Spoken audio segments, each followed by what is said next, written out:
Dans cette vidéo, on va voir comment dessiner le contour de la carte. Donc pour ça, on va voir un petit peu comment on peut se repérer dans l'éditeur de PCB KiCad. Donc une des premières choses qu'on peut remarquer ici, c'est que le curseur ici de ma souris utilise le mode curseur étendu avec des lignes horizontales et verticales qui vont jusqu'au bord de l'écran. Donc ce mode est activable avec l'icône ici curseur graphique plein écran. Donc si je le décoche, j'ai seulement une plus petite croix. Donc cette grande croix est assez pratique quand on veut positionner et aligner des éléments de façon un petit peu plus précise. Ce qui est important aussi de voir, c'est qu'on a le choix d'afficher une grille qui sera soit dans le système métrique, soit dans le système impérial, donc les millièmes de pouce ou les pouces. On peut également utiliser des coordonnées polaires, ou sinon être dans le système de coordonnées cartésiennes. Les coordonnées s'affichent en bas de la fenêtre de KiCad ici, donc avec les coordonnées absolues, x, y ici. On peut remarquer que le 0,0 se trouve dans le coin en haut à gauche de la feuille qui est dessinée autour du cartouche. Et puis on voit aussi apparaître ici un autre jeu de coordonnées dx, dy qui sont des coordonnées relatives, donc par rapport à un point de référence qu'on peut changer dynamiquement en appuyant sur la barre d'espace. Donc là on voit que j'ai un dx qui est de moins 76,2 et un dy de moins 25,4. Donc si j'appuie sur la barre d'espace, ça me repositionne le 0 à ce niveau-là. Puis comme on avait déjà vu quand on avait fait l'édition des empreintes, un élément qui est très important quand on dessine des éléments, quand on positionne des éléments, c'est la grille et le pas de la grille. Donc ici on va dessiner une carte de 10 cm de largeur par 8 cm de hauteur. Donc on va venir choisir un pas de grille qui va tomber sur un contron en millimètres. Donc toutes les grilles là du bas sont sur des controns en système métrique. Et toutes celles du haut tombent sur des controns en système impérial. Et puis on va prendre la grille la plus grande possible ici pour des dimensions qui sont en centimètres, donc avec le pas de 5 mm.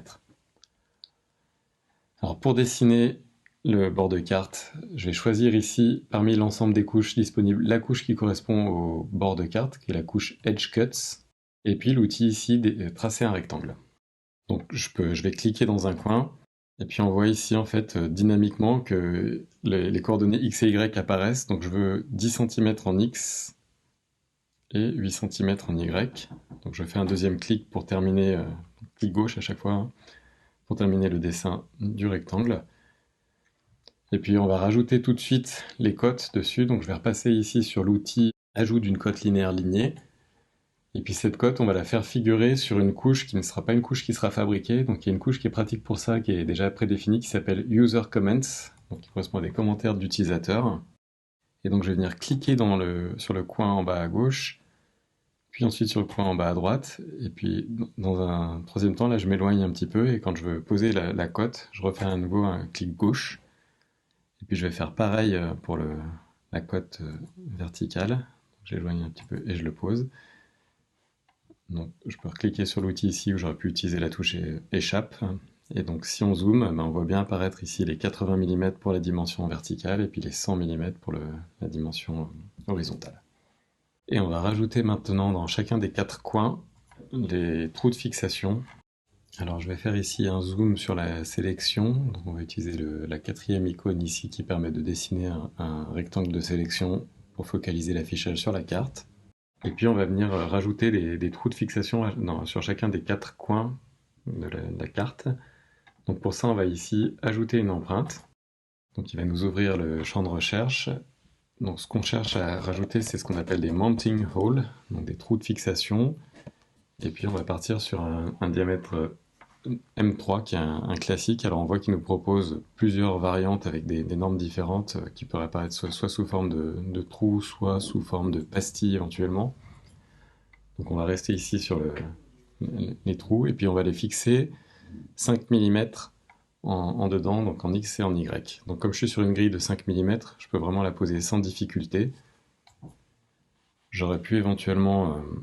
non, je vais faire pareil, j'en pose une deuxième en dessous, alors je redouble clic dessus. Ce que je pourrais faire, c'est ici appuyer sur la barre d'espace quand je suis sur le bord pour remettre le dx dy à 0 et puis m'assurer que j'ai bien un dx dy donc ici de 5 et moins 5 puisque je suis remonté en y, donc je suis allé dans la direction négative.